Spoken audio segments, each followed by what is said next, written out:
How to remove section breaks in Word.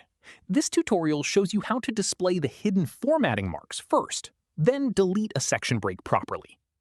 First, open Microsoft Word on your computer. From there, click the Home tab in the ribbon.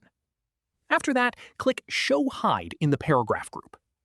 Once enabled, section breaks in your document appear labeled directly with the type of break shown in parentheses. At this stage, place your cursor just before the section break you want to remove. Following this, press Delete, or drag over the break to highlight it and press Backspace instead. Keep in mind, deleting a section break merges the text before and after it into one section, and that combined section takes on the formatting of whatever came after the break, so margins, headers, or orientation could shift.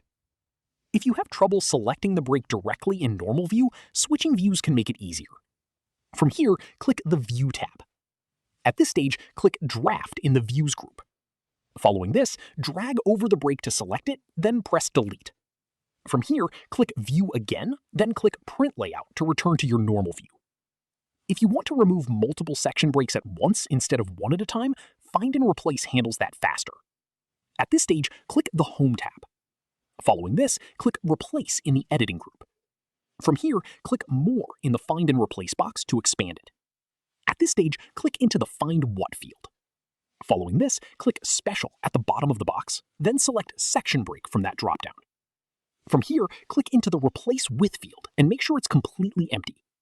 At this stage, click Replace All to remove every section break in the document at once. That's how you remove section breaks in Word. If this helped, drop a like, subscribe for more tutorials, and hit the bell so you don't miss the next one. Catch you then!